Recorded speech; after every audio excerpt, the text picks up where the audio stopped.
Hello and welcome. I'm Melissa Kolb, chiropractor and chief developer of the MKR chiropractic recruiting process. If you're viewing this video, you probably fall into one of two different categories. You could be a chiropractic student with graduation on the horizon, or you could be an existing chiropractic associate and you're seeking to maybe transition into a different level of chiropractic employment. The concept behind these videos is to help you really understand some of the big questions that face students as well as current associates. When I go in and speak with students, maybe T7 through T10, I always leave time at the end for questions.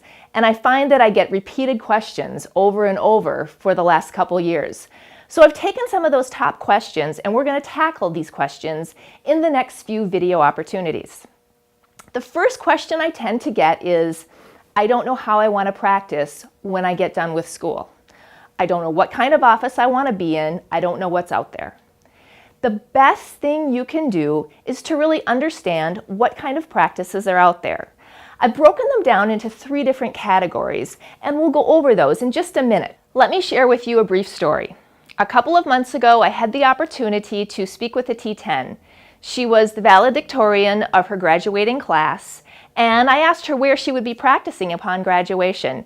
She indicated that she didn't know. She really didn't know how she wanted to practice or what the opportunities might be available out there. I don't want to see that happen to any student upon graduation. That's why I feel it's so important that you understand what type of practices are out there. And while there may be just as many types of practices as there are different types of chiropractic techniques, I've attempted to break them down into 3 different categories. The first type of practice would be your insurance-based model. This tends to be a symptom or injury type focused practice, usually using functional outcomes and built on forms that the patient would fill out to measure their progress. There's generally a treatment plan, but those parameters will tend to be set by the health plan that the patient is insured by. Care plans tend to be very short. There will tend to be use of diagnostics, x-rays, some different types of practices may even use lab work. There's also maybe some rehab, exercise education that will go into the care plan, and there's generally the use of maybe an electronic health record system. That is the insurance-based practice, and practice members will tend to be in the practice for a very short time frame. The next type of practice, and on the opposite end of the spectrum, would be our subluxation-based practice.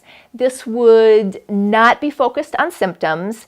It would be focused on the removal of the chiropractic subluxation and focused on proper neurologic function so that the individual is able to live a long, happy, healthy life. They're generally very structured care plans.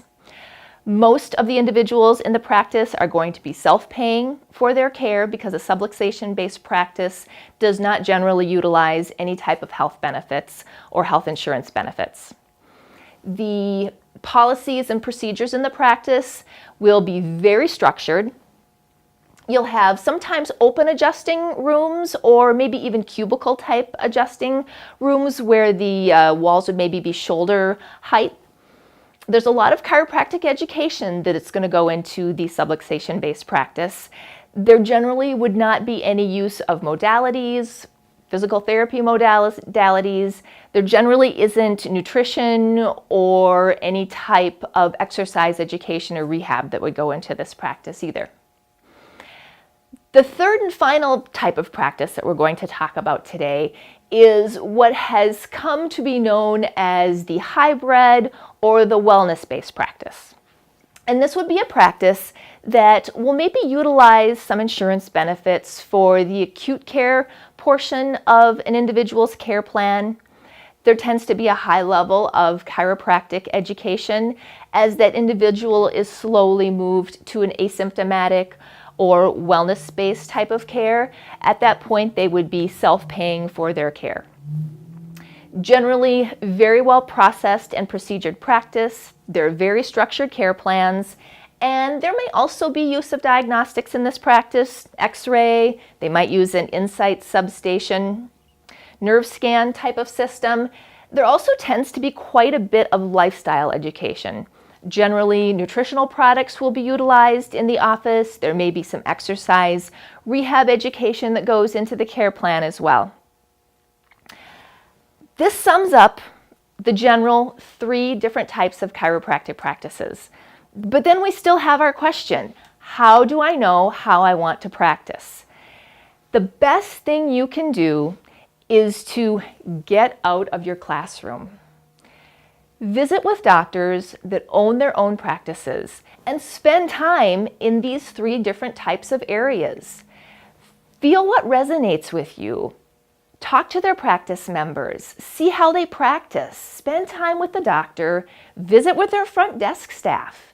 You may find that what you think you want to do and what actually feels good for you is completely on the opposite side of the spectrum. And I would encourage you to also keep a very open mind. The way we think we want to be, or the way we are when we graduate, is sometimes entirely different than how we are 5 and 20 years down the road. This is what I always enjoy when I talk with providers that have been out for that 5 and 20-year time span.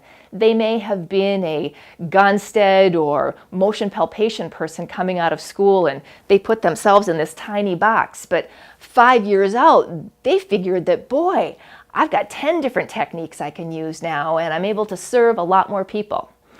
The one thing you need to remember is that regardless of what type of practice you move into, the goal is always the same. The goal of the doctor, as well as all the people supporting that office, to provide quality care to the patient, to relieve their suffering, and help them live a better, healthier life.